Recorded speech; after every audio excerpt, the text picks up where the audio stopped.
오늘 말씀 제목입니다. 험악한 세월은 우리의 운명입니다. 설교 제목을 좀 고상하게 정하고 싶었는데 오늘 여러분들이 이 설교 제목을 들으면서 어떤 생각하실지 모르겠어요.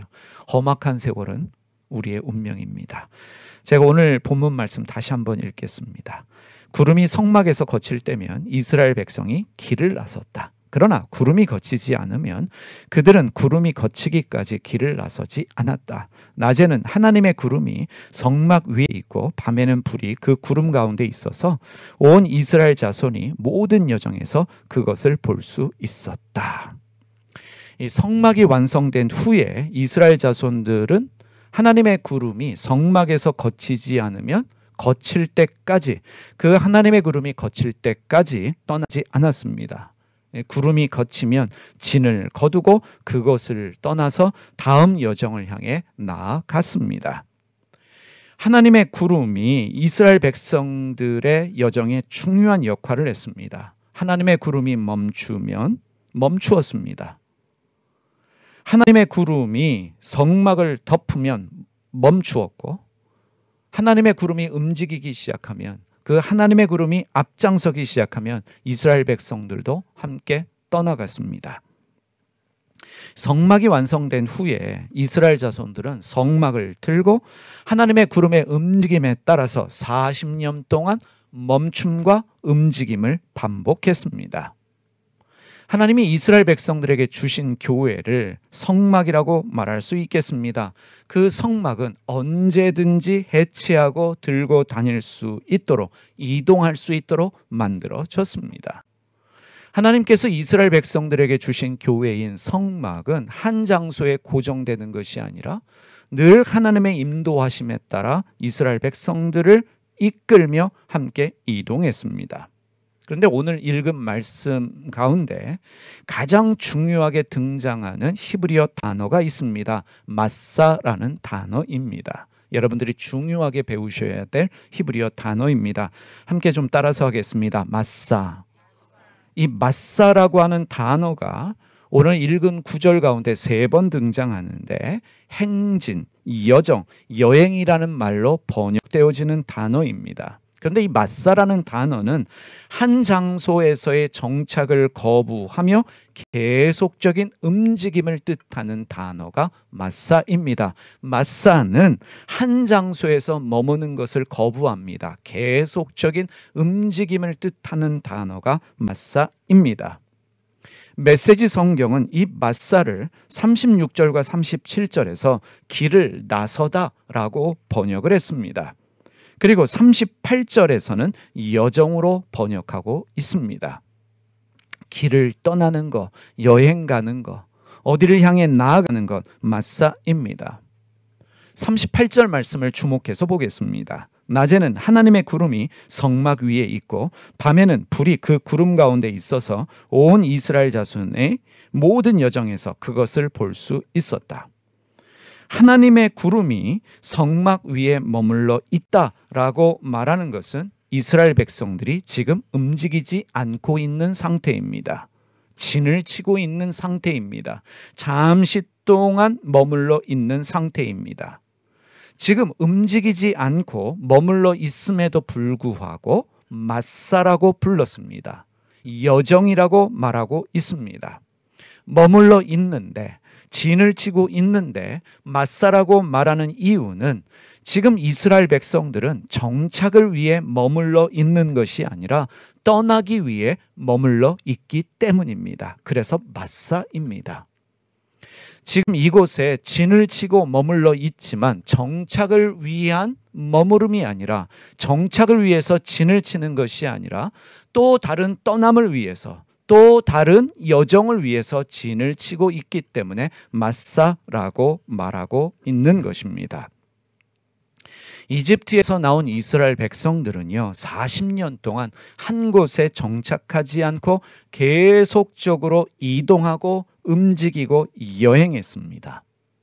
하나님은 이스라엘 백성들로 하여금 한 장소에 안정적으로 머물도록 허락하지 않으셨습니다. 이스라엘 백성들의 삶은 매일이 여행이었고 매일이 새로운 삶으로의 도전이었습니다. 그래서 유대인들은요, 자신들의 정체성을, 하나님이 우리에게 주신 정체성은 마사다라고 말합니다. 실제로 유대인들은 2000년 동안 전 세계에 흩어져서 세계를 떠도는 마사의 삶을 살았습니다. 유대인들은요, 떠도는 삶을 살았지만 기질적으로 음악과 예술을 굉장히 사랑했습니다. 특히 음악을 통해서 자신들의 떠도는 삶을 위로받았습니다. 그래서 이 사람들은 자신들의 떠도는 삶에 딱 맞는 악기를 찾았는데 그 악기가 바로 휴대가 편한, 작고 휴대가 편한 바이올린이었습니다. 이들에게 피아노는 사치이고 어울리지를 않아요. 떠돌아 다니는 사람에게 이 피아노는 너무나 사치스러운 물건입니다. 그런데 바이올린은 휴대도 편하고 크기도 작고, 그래서 바이올린을 너무 사랑하는 민족이 되었습니다. 그래서 실제로 세계 유명한 바이올리니스트 중에 유대인들이 굉장히 많습니다. 지금 여러분들이 보시는 분들이 유명한 세계적인 이 바이올린 연주자들입니다. 다 유대인들입니다. 떠돌아다니는 마사의 삶을 살 수밖에 없는 자신들에게 딱 맞는 악기를 찾아냈습니다. 한 곳에 정착할 수 없는, 한 곳에서의 안정적인 삶을 거부하는 마사의 삶이 바로 신앙의 정체성이라는 것입니다. 이 마사가 단순히 유대인들의 정체성일 뿐만 아니라 하나님을 믿는 신앙의 정체성이며 교회의 정체성이라는 것을 오늘 우리가 깨달을 필요가 있습니다. 우리의 근본적인 삶은 마사의 삶입니다. 떠돌이의 삶입니다. 안정적이지 못한 삶입니다. 그래서 우리는 우리 삶에 맞는 악기를 찾아야 합니다. 우리 삶에 맞는 삶의 방식을 찾아야 합니다. 이사를 자주 다니는 사람이 물건을 많이 살 필요가 없습니다.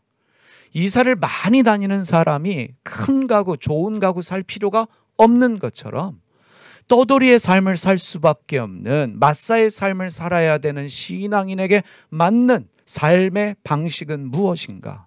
우리에게 맞는 악기는 무엇인가? 우리가 고민해야 합니다. 교회가 고민해야 합니다. 교회는 근본적으로 장막의 삶, 다시 말하면 언제든지 움직일 수 있는, 떠돌아다닐 수 있는 삶을 살아야 합니다. 여러분, 창세기 12장 1절 말씀 세 번역으로 보겠습니다. 주님께서 아브라함에게 말씀하셨다. 너는 내가 살고 있는 땅과 내가 난 곳과 너희 아버지의 집을 떠나서 내가 보여주는 땅으로 가거라. 아브라함의 시작은 떠남이었습니다. 아브라함의 시작은 자기가 살고 있는 땅, 태어난 곳, 아버지의 집을 떠나는 것이었습니다. 하나님이 명령하셨습니다. 너는 본토 친척 아비집을 떠나거라. 이것이 신앙의 시작입니다. 신앙의 본질이며 신앙의 정체성입니다. 하나님의 택함을 받은 아브라함이 고향을 떠났습니다. 그 이후에 어느 한 곳에 정착할 수 있었습니까? 어느 한 곳에서도 정착하지 못하고 죽을 때까지 장막에 머물면서 떠도는 삶을 살았습니다. 하나님이 떠나라 해서 하란으로 왔고 하나님이 떠나라고 해서 가나안으로 왔습니다. 그래서 가나안에 정착할 수 있었습니까? 창세기 12장 9절에서 10절 세 번역으로 읽습니다. 아브라함은 또 길을 떠나왔는데 또 길을 떠나서 줄곧 남쪽으로 가서 네겝에 이르렀다. 그 땅에 기근이 들었다. 그 기근이 너무 심해서 아브라함은 이집트에서 얼마 동안 몸부쳐 살려고 그리로 내려갔다. 떠나는 삶을 산 사람이 아브라함입니다. 죽을 때까지 떠돌이의 삶을 살았습니다. 아브라함만 그랬습니까? 아브라함의 아들 이삭도 한 곳에 정착하지 못했습니다. 이곳저곳 떠돌아다니는 마사의 삶을 살 수밖에 없었습니다. 야곱은 어떻습니까?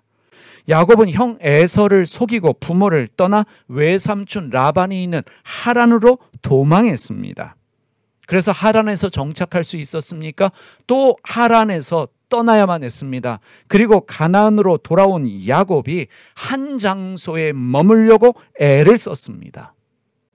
산전수전 다 겪으면서 고생을 너무 하다 보니 이제 한 곳에 정착하고 싶다, 이런 마음을 가지고 숫곳으로 갔습니다. 창세기 33장 17절입니다. 야곱은 숫곳으로 갔다. 거기에서 야곱은 자기들이 살 집과 짐승이 바람을 피할 우리를 지었다. 그래서 그곳 이름이 숫곳이 되었다. 그래서 야곱이 숫곳에 정착할 수 있었습니까? 숫곳에 집을 진 이후에 어떤 사건이 일어났는지 여러분 알고 계십니다.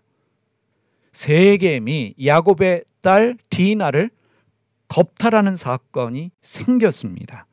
이 일에 대해서 분노한 야곱의 아들들이 세겜 족속을 멸살했고, 그래서 다른 족속들의 복수를 두려워했던 야곱이 다시 도망자의 신세가 되어서 다른 곳으로 이주할 수밖에 없었습니다. 여기서 집을 짓고 이제는 편안하게 살고 싶은데 또 떠나야만 되는, 또 마사의 삶을 살 수밖에 없는 상황에 처해집니다. 그래서 또 떠납니다. 그래서 떠나서 야곱이 편안하게 안정적으로 살 수 있었을까요? 창세기 37장 1절 새 번역입니다. 야곱은 자기 아버지가 몸부쳐 살던 땅, 곧 가나안 땅에서 살았다. 이제는 가나안 땅에서 편안히 살려고 정착을 했습니다. 나이든 야곱은 이제는 더 이상 떠돌아다니는 불안정한 삶이 아니라 가나안 땅에 정착해서 안정적으로 살기를 원했는데 하나님이 야곱을 내버려 두지 않으셨습니다. 요셉이 형들에 의해서 이집트의 노예로 팔렸습니다. 그리고 가나안 땅에 기근이 생겼어요. 그래서 어떻게 했습니까? 인생 말년에 온 가족을 이끌고 다시 이집트로 내려가야만 했습니다. 그리고 죽은 후에 이집트 땅에 묻힌 것이 아니라 죽었는데 어떻게 됐습니까? 다시 죽은 야곱을 가나안 땅으로 옮겨와서 그 가나안 땅에서 장사 지내야 했습니다. 야곱은 죽어서도 마사의 삶을 살았어요. 야곱은 죽어서도 떠돌이의 삶을 살았다는 사실입니다. 하나님이 그렇게 살도록 야곱을 이끌어 가셨다는 사실입니다. 신앙이 무엇입니까? 신앙은요, 그 자체가 떠돌이의 삶입니다. 신앙은 방황의 삶입니다. 신앙은 고요함과 안정감이 없는 삶입니다. 한 곳에 정착할 수 없는 마사의 삶이 바로 신앙의 삶이라는 사실입니다. 하나님이 믿음의 사람이라고 말하는 아브라함을 그렇게 부르셨고, 이삭을 그렇게 살게 하셨고, 야곱을 그렇게 살게 하셨습니다. 끊임없이 움직이게 하시는 분이 하나님이시라는 것입니다. 레위기 25장 23절 말씀 보겠습니다. 땅을 아주 팔지는 못한다. 땅은 나의 것이다. 너희는 다만 나그네이며 나에게 와서 사는 임시 거주자일 뿐이다. 가나안을 향해 들어가는 이스라엘 백성들에게 하나님이 법을 주셨습니다. 땅은 매매가 안 된다. 여러분, 원래 구약의 법은 땅 매매가 안 돼요. 땅 투기 자체도 안 되고 땅은 사고 파는 대상이 아닙니다. 사실 우리가 성경적으로 살면 땅 사면 안 돼요. 근데 그렇게 간증하시는 분들이 있지요. 내가 어디 땅 사서 부자 됐다. 하나님이 축복하셨다. 하나님이 성경과 다르게 움직이시는 분이죠. 근본적으로 하나님은 땅 매매를 금지시키셨습니다. 땅은 사고 파는 것이 아니다. 하나님이 말씀하셨어요. 왜냐하면 땅은 내 것이다 라고 말씀하시면서 이스라엘 백성들로 하여금 땅 매매를 못하게 하셨는데, 왜냐하면 본질적으로 사람은 소유할 땅이 없는 나그네이기 때문에, 여행자이기 때문에 그렇다는 거예요. 무슨 뜻입니까? 사람은 영원한 존재가 아닙니다. 영원한 존재가 아닌 사람이 행복하게 살 수 있는 방법을 알려주신 거예요. 가나안 땅에 들어가서 너희가 행복하게 사는 법은 땅을 사고 팔지 마라. 왜? 너희는 여행자이다. 너희는 잠시 왔다 잠시 살다가는 존재이다. 그걸 깨달으라는 거예요. 그래서 땅 매매를 금지시켰습니다. 여러분 잘 생각해 보시기 바랍니다. 왜 세상 사는 것이 힘든가 생각해 보시기 바랍니다. 왜 사람들이 그렇게 욕심부리고 사람들이 왜 서로 경쟁하면서 죽이지 못해서 서로 죽이지 못해서 안달하는지 한번 고민해 보시기 바랍니다. 소유한 것이 많다고, 내 집 장만했다고, 양평에 수백 평 땅 가지고 있다고,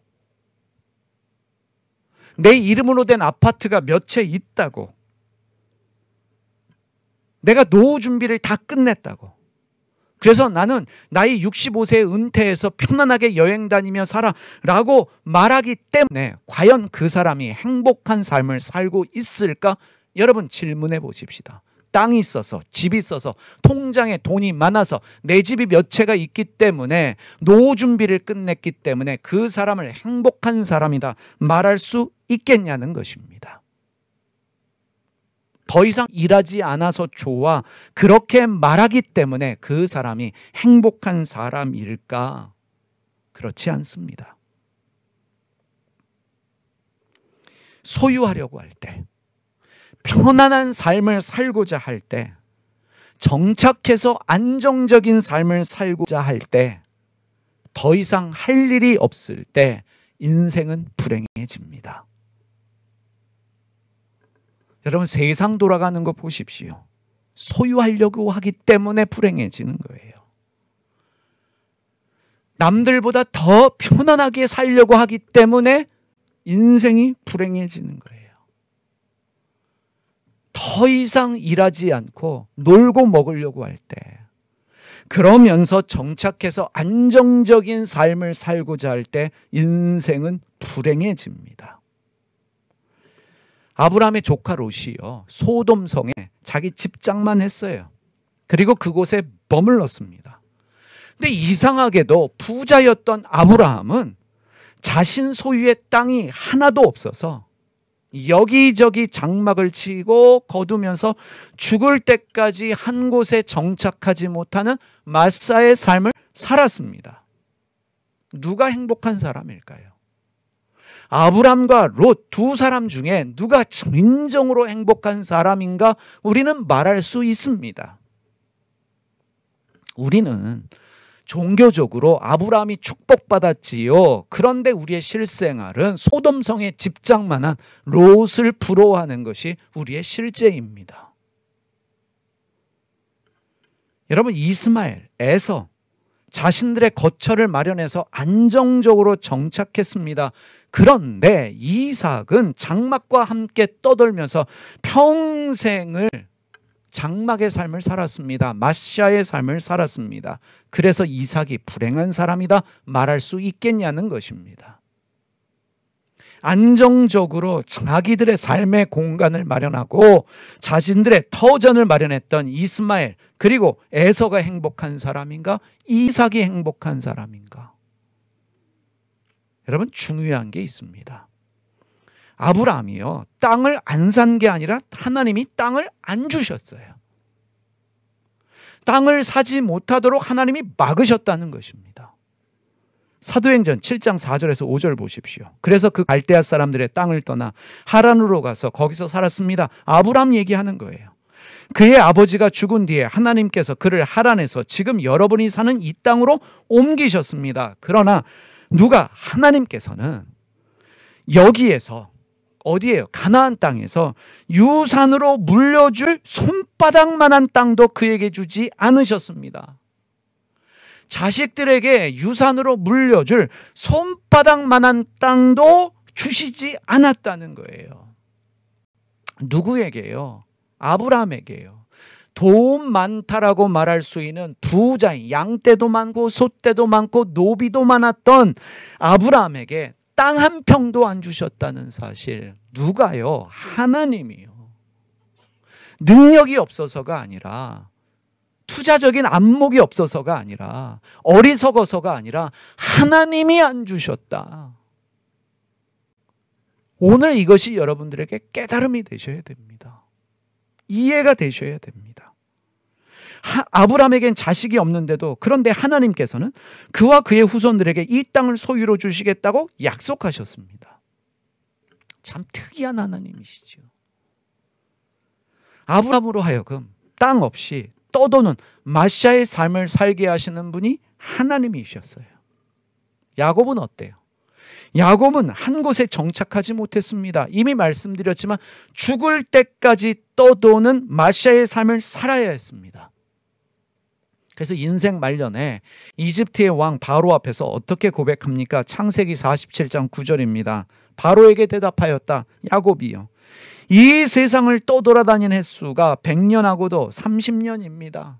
떠돌아다닌 삶, 마샤의 삶, 어느 한 곳에서도 안정적으로 거주한 적이 없이 130년 동안이나 떠돌아다녔습니다. 그런데 저희 조상들이 세상을 떠돌아다니는 횟수에 비하면 제가 누린 횟수는 얼마 되지 않지만 험악한 세월을 보냈습니다. 운명이라는 거예요. 하나님이 그렇게 살게 하신 운명, 험악한 세월이 나의 운명이었다. 하나님이 험악한 세월을 살게 하셨다. 나를 이렇게 살게 하신 분은 하나님이시라는 거예요. 아브라함을 그렇게 살게 하신 분, 이삭을 그렇게 살게 하신 분, 야곱을 그렇게 살게 하신 분 하나님이십니다. 그러면 여러분, 하나님 때문에 세상을 떠돌아다니며 험악한 세월을 보냈던 야곱의 인생에 대해서 우리가 불행하다, 불쌍하다, 안 됐다라고 말할 수 있겠습니까? 우리는 믿습니다. 하나님이 간섭하시는 삶이 복된 삶이요, 행복한 삶입니다. 이게 우리의 믿음이에요. 하나님이 마음대로 살도록 내버려 두시는 삶이 아니라 하나님이 간섭하셔서 땅도 못 사게 하고 집도 못 사게 하고 하나님이 간섭하셔서 평생을 떠돌게 하시는 그 삶을 우리는 진정으로 복된 삶이다, 행복한 삶이다 라고 말할 수 있어야 돼요. 요셉의 삶을 보십시오. 요셉은 자의가 아니라 타의에 의해서 거주지가 옮겨졌습니다. 가나안에서 이집트로 옮긴 것은 자기의 뜻이 아니라 타의에 의해서 그랬어요. 구덩이에서 보디발의 집으로 옮겨졌지요. 보디발의 집에서 다시 지하 감옥으로 옮겨졌습니다. 누구 때문에? 자기의 의사와 상관없이 타인에 의해서 거주지가 옮겨집니다. 하나님이 허락하신 일이에요. 요셉의 인생이 결국 어떻게 되었는지 여러분 아십니다. 이렇게 고생했어요. 산전수전 다 겪었습니다. 억울하게 노예로 팔리고 억울하게 감옥에 갇히고 그래서 늘 거처를 옮겨야 했던 요셉의 인생에 대하여 우리가 불행하다, 비참하다 말할 수 있겠냐는 것입니다. 성경의 인물들이 다 그래요. 모세는 어떻습니까? 모세는 이집트의 왕자였습니다. 당시 세계 최강국이라고 말하는 이집트의 궁전에서 살던, 좋은 것 먹고 좋은 옷 입고 좋은 선생님에게 훌륭한 가르침을 받을 수 있었던 왕자였습니다. 그런데 하나님이 그냥 내버려 두시지 않았습니다. 궁전에서 인생 끝나도록 내버려 두지 않으셨어요. 광야로 옮겨졌지요. 광야에서 결혼하고 장인의 양떼를 쳤습니다. 그렇게 40년을 살았는데 그렇게 살도록 내버려 두신 것이 아니라 어느 날 하나님이 이제 마음 잡고 광야에서 미디안 광야에서 정착하고 있는 모세에게 나타나셔서 이집트로 다시 돌아가라. 다시 여행자의 삶을 살게 하시고 그 이후로부터 어떻게 됐습니까? 모세는 죽을 때까지 이스라엘 백성과 함께 떠돌이의 삶을 살았습니다. 마샤의 삶을 살았습니다. 정터 없는 나그네의 삶을 살았습니다. 여러분, 우리가 오늘 찬양했던 것처럼 신앙의 삶은 야곱이 돌베개 베고잠 같습니다. 그런데 이것이 신앙이라고 우리는 찬송도 하고 말씀도 은혜 받지만 늘 우리가 기도하는 건 땅 주세요, 집 주세요, 내 집 주세요, 편안하게 살게 해주세요, 노후가 보장된 삶을 살게 해주세요, 더 이상 일하지 않고 여행 다니는 삶을 살게 해주세요. 우리가 믿는 하나님, 우리가 배우는 하나님은 무당들이 말하는 그 신을 하나님이라는 이름으로 바꾸어서 믿고 있는지도 모릅니다. 죽을 때까지 떠돌이의 삶을 살았던 모세가 과연 불행하다라고 말할 수 있겠습니까? 여러분, 남들처럼 안정적이고 편안하지 못한 게 나 때문이 아니라는 걸 여러분이 아셔야 됩니다. 자책하시는 분들이 있어요. 나는 왜 남들 땅 살 때 땅을 안 사서, 남들 저 강남에 아파트 있을 때 난 강남에 있는 아파트를 왜 팔아가지고, 나는 그때 왜 그 적금을 깼지? 그때 옆집 사람이 거기 땅 사자 할 때 땅 살 걸. 아이고 바보 멍충이. 자기를 학대하는 분들이 있어요. 주변 사람들도 그렇게 얘기해요. 특히 남자분들. 가장으로서의 책임감 때문에 억눌리는 분들이 있어요. 내가 무능한 것 같고, 내가 못난 것 같고, 내가 바보같이 느껴지는 사람들이 있어요. 나를 자책할 필요가 없다는 것입니다. 우리의 운명은 험악한 세월이에요. 마시아의 삶이에요. 아브라함을 그렇게 살게 하셨어요. 이삭을 그렇게 살게 하셨어요. 야곱을 그렇게 살게 하시고, 요셉을 그렇게 살게 하시고, 모세를 그렇게 살게 하시고, 다윗마저도 그렇게 살게 하셨습니다. 우리는 성경을 읽으면서 본질적으로 깨닫고 은혜 받는 부분들을 놓치면서 이상한 하나님, 이상한 기도를 하고 있어요. 여러분이 은혜 받았다면 오늘 어떤 기도 하셔야 되는 줄 아십니까? 하나님 끝까지 간섭하셔서 제가 여행자임을 잊지 않게 하여 주시고 죽을 때까지 마시아의 삶을 살게 하여 주십시오. 하나님이 나에게 마시아의 삶을 허락하셨다. 내가 나이 들었는데 일해야 돼. 불평하지 마십시오.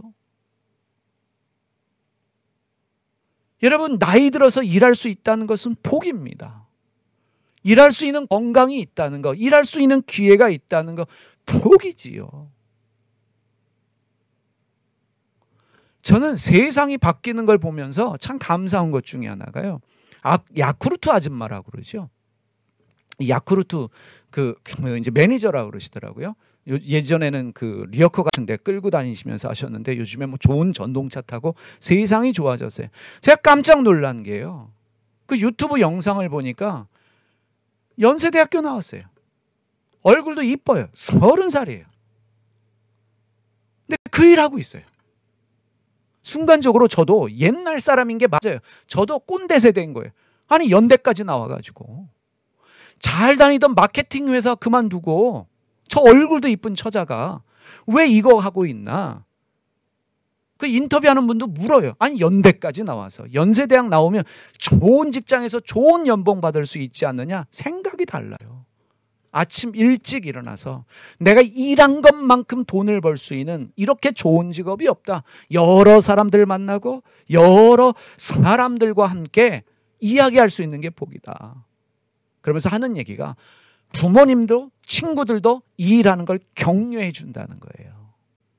야, 대한민국이 소망이 있구나.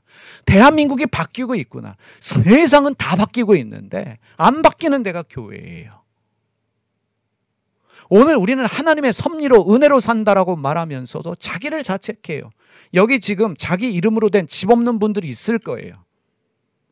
뭐 집이 있어도 대출이 90% 80%여서 허리가 휘시는 분들도 있을지도 모르겠어요. 물려받은 재산 없고 또 자기가 능력이 없으니까 투자를 못 해가지고 이렇게 힘들게 사는구나 자책하는 분들이 있을지 모르겠습니다. 아브라함을 생각하십시오. 돈 있어도 땅 한 평도 하나님이 안 주셨어요. 내가 지금 이렇게 살고 있는 거는 내 책임, 내 무능력, 나의 못남이 아니라 하나님이 나로 하여금 마시아의 삶을 살게 하셨다. 하나님이 간섭하셨다. 그래서 우리는 불평할 이유, 원망할 이유가 없습니다. 감사할 것밖에 없어요. 내 집이 없어 장막이 옮기는 것에 대해서 불평하지 말고 즐기십시오.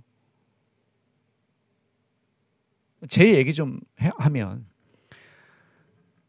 뭐 이런 말씀 드리면 어떻겠지만 저는 역마살이 낀 것 같아요. 설교 준비하면서 보니까 저는 20대 집 나온 이후로 어디 한 곳에서 안정적으로 몇 년을 보낸 적이 없어요. 제 20대 뭐 스웨덴에서 2년 살다가 폴란드에서도 헝가리에서도 한 달씩 살다가 캐나다에서 3개월 살다가 미국에서 3개월 살다가 다시 미국 가서 1년 살고 제주도로 와서 제주도에서 한 2년 살다가 이제 좀 안정적이겠지 했더니 또 하나님이 미국 가서 살게 하시고 또 미국에서 누구한테 속아서 내가 어리석어서 내가 사람을 잘못 믿어서 그래서 내가 한국에 왔구나 그런 마음도 있지만 우리는 하나님이 여기다 보내셨구나. 내 집이 없어요. 정말 내 집이 없어요. 제 이름으로 된 집도 없어졌고 갈 집도 없고 월세집이지만 이렇게 살게 하시는 분이 누군가 하나님이시다. 내일 모레면 우리 부모님들이 내일 모레면 나이가 60인데 아직 움직일 수 있는 힘이 있다는 게 감사하고 아직은 머리가 돌아가니까 공부할 수 있다는 게 감사하고 뒤집어 보면 우리는 우리 뜻대로 사는 게 아니라 우리의 무능력, 우리의 무식, 우리의 무지로 사는 게 아니라 하나님의 섭리와 간섭 가운데 살아가고 있다는 사실을 믿으시기를 바랍니다. 그래서 감사할 것밖에 없어요. 떠돌이의 삶을 즐기십시오. 하나님이 날 택하여 주셨다는 거 아니에요? 이스라엘 백성들은 그 2000년을 떠돌면서도 하나님의 백성이다 선민의 의식을 가지고 하나님의 뜻이 있겠지 피아노에 욕심 부리지 않고 우리에게 맞는 바이올린 이것만 해도 감사해. 그래서 세계적인 인물들이 나오는 거예요. 이렇게 에어컨 나오는 데서 예배할 수 있는 예배당 주신 것도 감사하고 1명 있는 것보다 2명 있는 게 감사하고 10명 있는 것보다 20명 있는 게 감사하고 100명, 1000명 모이는 교회 보면 부럽지만 이렇게 허락하시는 분도 하나님이시고 여러분들 지금 여러분들이 이런저런 갈등하지만 이 영광장로교에 앉아서 예배 드리는 거 여러분 의지인 것 같지요? 아니요. 하나님의 섭리인 줄 믿습니다. 그러니까 떠날 때가 되면 여러분들을 옮겨서 다른 교회로 보내실 거예요. 하나님의 주권을 믿는다는 게 무엇입니까? 여러분 사람은 죽을 때까지요 하나님의 구름이 움직이면 나도 움직이는 거예요. 하나님의 구름이 멈추면 나도 멈추는 거예요. 이게 행복 아니겠어요? 떠돌아다니면 어때요? 저 가나안 족속들처럼 내 집 없고 내 성 없으면 어때요? 여리고 성과 같은 그런 큰 성이 없으면 어때요? 소돔 성과 같은 그런 성 안에 안 살면 좀 어때요? 진짜 행복은 아브라함의 삶입니다. 진짜 행복은 이삭의 삶이에요. 이런저런 험악한 세월을 보냈지만 진짜 복된 사람이 누굽니까? 야곱입니다. 형들 때문에 고생하고 이 보디발의 아내 때문에 감옥까지 갔지만 진짜 행복한 사람이 누구예요? 하나님이 간섭하시는 요셉입니다. 여러분이 살아가는 세월들이 앞으로 살아가야 될 시간들이 험악한 세월이라고 할지라도 이 험악한 세월 가운데서 진정한 행복을 찾고 인생의 의미를 찾아가는 것이 신앙이라고 저는 생각합니다. 그래서 여러분의 나이가 몇 살인지 감사하잖아요. 대한민국 정부가 알아서 2살씩 줄여주고 나이는 숫자에 불과합니다. 내가 움직일 수 있다는 거, 내가 일할 수 있다는 거, 밥 먹고 살 수 있다는 거 주님이 주신 복이고 나의 떠돌이의 삶을 통해서 대출금을 갚아야 되고 그리고 옆 사람과 비교해서 땅 한 평 없는 나의 삶을 보면서 여기저기 이사 다녀야 되는 나의 삶이지만 보면서 주님이 나에게 원하시는 삶이 무엇인가, 진정으로 행복한 삶이 뭔가, 진정으로 신앙의 삶이 무엇인가, 이 고민할 때 우리가 하나님께 더 한 발자국 가까이 가는 거라고 믿습니다. 여러분 이 한 주간 동안이요 마샤를 묵상하시면서 나를 마샤의 삶으로 불러주신 하나님께 감사하시고 누가 뭐래도 기죽지 말고 나는 하나님의 섭리 가운데 사는 사람이다. 당당하게 장막을 거두고 장막을 등에 지고 옮길 수 있는 여러분과 제가 되기를 바랍니다. 기도하겠습니다. 하나님 아버지, 당당하게 마시아의 삶을 살아갈 수 있는 저희가 되게 하여 주시옵소서. 험악한 세월이 저희의 운명이라는 것을 깨닫게 하여 주시기를 기도드립니다.